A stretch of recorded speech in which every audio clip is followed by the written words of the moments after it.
ओम श्री गुरु सच्चिदानंद साईनाथ महाराज की जय। अध्याय 30 को प्रारंभ करते हैं। काकाजी वैद्य। नासिक जिले के वणी ग्राम में काकाजी वैद्य नाम के एक व्यक्ति रहते थे। वह श्री सप्त श्रृंगी देवी के पुजारी थे।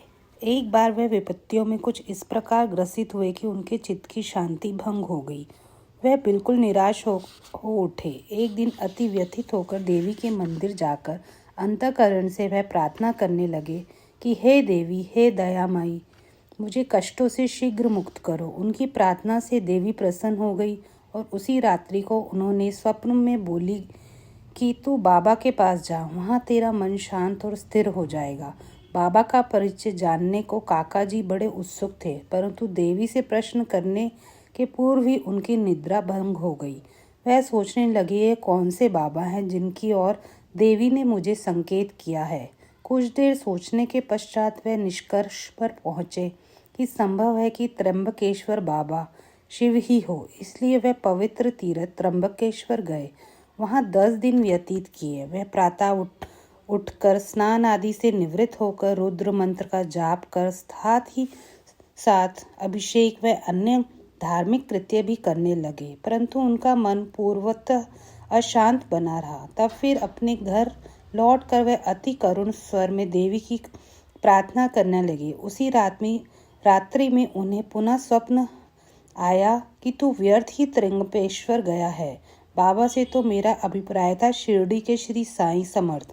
अब काका जी के समक्ष प्रश्न यह उपस्थित हो गया कि कैसे और कब शिरडी जाकर बाबा के श्री दर्शन का लाभ उठाए। यथार्थ में यदि कोई व्यक्ति किसी संत के दर्शन को आतुर हो तो केवल संत ही नहीं, भगवान भी उसकी इच्छा पूर्ण कर देते हैं। वस्तुतः यदि पूछा जाए तो संत और अनंत एक ही है, उसमें कोई भिन्नता नहीं है। यदि कोई कहे कि मैं स्वतः ही अमुक संत के दर्शन को जाऊंगा तो उसे नीरे दम के अतिरिक्त और क्या कहा जा सकता है। संत की इच्छा के विरुद्ध उनके समीप जाकर कौन दर्शन ले सकता है। उनकी सत्ता के बिना वृक्ष का एक पत्ता भी नहीं हिल सकता। जितनी तीव्र उत्कंठा संत दर्शन की होगी, तदनुसार ही उसकी भक्ति और विश्वास में वृद्धि होती जाएगी और उतनी ही शीघ्रता से उनकी मनोकामना भी पूर्ण होगी। जो निमंत्रण देता है वह आदर आतिथ्य का प्रबंध भी करता है। काका जी के संबंध में सचमुच यही हुआ। श्यामा की मान्यता। जब काका जी शिरडी यात्रा करने का विचार कर रहे थे, उसी समय उनके यहाँ एक अतिथि आया जो कि श्यामा के अतिरिक्त और कोई ना था। श्यामा बाबा के अतरंग भक्तों में से थे। वे ठीक उसी वणी में क्यों और कैसे आ पहुँचे, अब यह इस पर दृष्टि डाले। बाल्यावस्था में वह एक बार बहुत बीमार पड़ गए थे। उनकी माता ने अपनी कुल देवी सप्तरिंगी से प्रार्थना की कि यदि मेरा पुत्र निरोग हो जाए तो मैं उसके चरणों में तुम्हें लाकर डालूंगी। कुछ वर्षों के पश्चात ही उनकी माता के स्तन में दाद हो गया। तब उन्होंने पुनः देवी से प्रार्थना की कि यदि मैं रोग मुक्त हो जाऊं तो मैं तुम्हें चांदी के 2 स्तन चढ़ाऊंगी। पर यह दोनों वचन अधूरे ही रह गए। परंतु जब वह मृत्युशैया पे पड़ी थी तो उन्होंने अपने पुत्र श्यामा को समीप बुलाकर उनको दोनों वचनों की स्मृति दिलाई और उन्हें पूर्ण करने का आश्वासन पाकर प्राण त्याग दिए। कुछ दिनों के पश्चात वह अपनी यह प्रतिज्ञा भूल गए और इसे भूले पूरे 30 वर्ष व्यतीत हो गए। तभी एक प्रसिद्ध ज्योतिषी शिरडी आए और वहाँ लगभग 1 मास ठहरे। श्रीमान बूटी साहिब और अन्य लोगों को बतलाई उनकी सभी भविष्यवाणियां प्रायः सही निकली, जिससे सबको पूर्ण संतोष था। श्यामा के लघु भ्राता बापा जी ने भी उन्हें कुछ प्रश्न पूछे।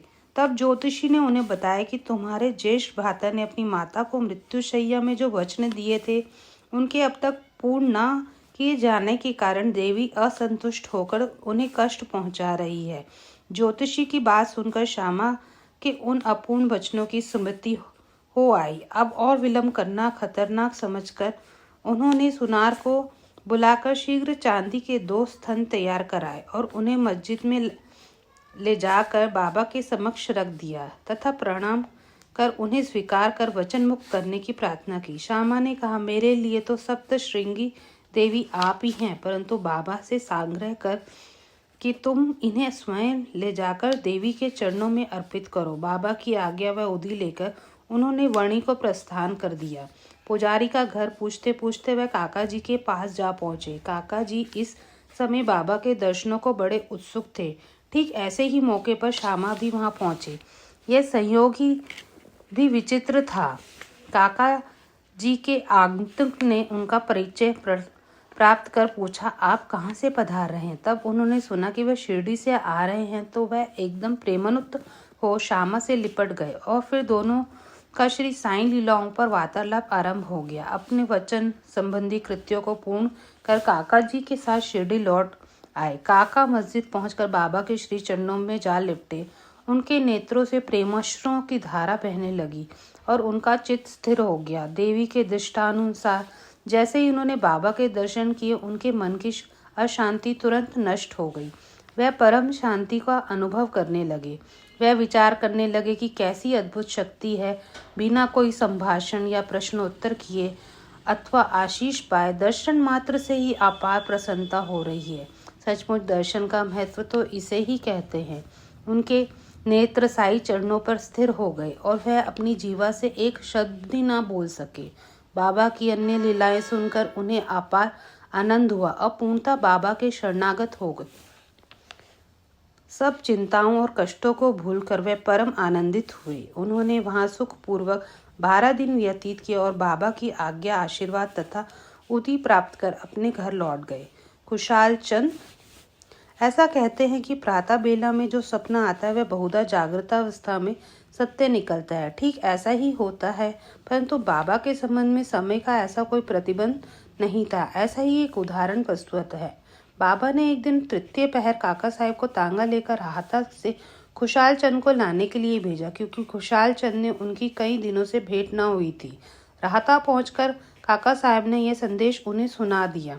यह संदेश सुनकर उन्होंने महान आश्चर्य हुआ और वह कहने लगे कि दोपहर के भोजन के उपरांत थोड़ी देर मुझे झपकी आ गई थी। तभी बाबा स्वप्नों में आए और मुझे शीघ्र ही शिरडी आने को कहा, परंतु घोड़े का उचित प्रबंध न होने के कारण मैंने अपने पुत्र को यह सूचना देने के लिए ही उनके पास भेजा था। जब वह गांव की सीमा तक ही पहुंचा था, तभी आप सामने से आते दिखाई दिए। ये दोनों तांगे में बैठकर शिरडी पहुंचे तथा बाबा से भेंट करके उन्हें बड़ी प्रसन्नता हुई। बाबा की यह लीला देखकर खुशाल चंद गदगद हो गए। बम्बई के रामलाल पंजाबी। बम्बई के एक पंजाबी ब्राह्मण श्री रामलाल को बाबा ने स्वप्न में एक महंत के वेश में दर्शन देकर शिरडी आने को कहा। उन्होंने नाम ग्राम कुछ ऐसा पता न चल रहा था। उनको श्री दर्शन करने की तीव्र उत्कंठा थी, परंतु पता ठिकाना ज्ञात न होने के कारण वे बड़े असमंजस में पड़ गए थे। जो आमंत्रण देता है वह अपने आने का प्रबंध भी करता है और अंत में हुआ भी ऐसा। उसी दिन संध्या समय जब वह सड़क पर टहल रहे थे तो उन्होंने एक दुकान पर बाबा का चित्र डंगा देखा। स्वप्न में उन्हें जिस आकृति वाले महंत के दर्शन हुए वह इस चित्र के सदृश थे।